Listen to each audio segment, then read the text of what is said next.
এবার শাসকের নিশানায় আবার সরকারি কর্মীরাও।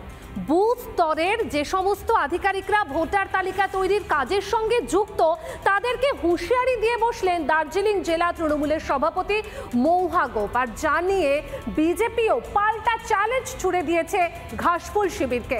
দেখুন,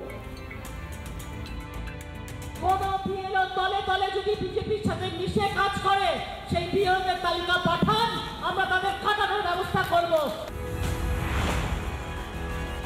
২৬ বিধানসভা নির্বাচনের আগে ভোটার তালিকা নিয়ে উত্তপ্ত রাজ্য রাজনীতি।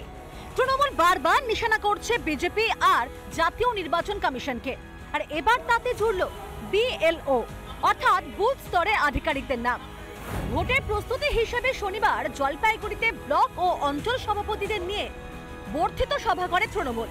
আর সেখানে বিএলওদের উদ্দেশ্যে রীতিমতো হুমকি দিলেন জেলা সভানেত্রী মৌহা গোপ।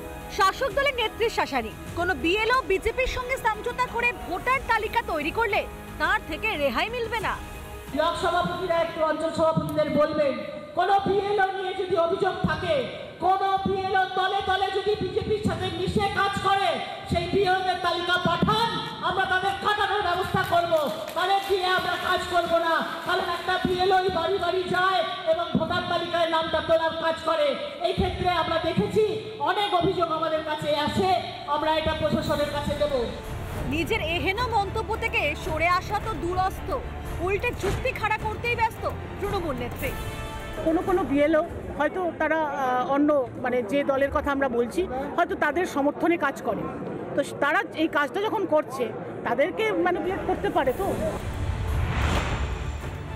মোদিকে আমি চ্যালেঞ্জ করলাম, ক্ষমতা থাকলে ব্যবস্থা নেই না, হিম্মতটা দেখি। 12 লক্ষ ভুয়া রোহিঙ্গা মুসলমানের নাম কাটছি আমরা ওয়েস্ট বেঙ্গল, আরও 12 লক্ষ লোকের নাম কাটবো। পদ্ম শিবিরে অন্যতম শক্ত ঘাঁটি জলপাইগুড়ি।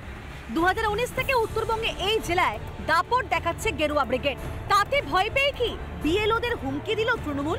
ধমকে চমকে কি নিজেদের পছন্দ মতো ভোটার তালিকা করতে চায় শাসক দল? জলপাইগুড়ি থেকে সুবীরের রিপোর্ট, রিপাবলিক বাংলা। নানা ধরনের কন্টেন্ট দেখার জন্য লাইক করুন, শেয়ার করুন আমাদের ফেসবুক পেজ, সাবস্ক্রাইব করুন আমাদের ইউটিউব চ্যানেল। পাশাপাশি অন্যান্য ব্রেকিং নিউজের জন্য অবশ্যই চোখ রাখুন রিপাবলিক বাংলায়।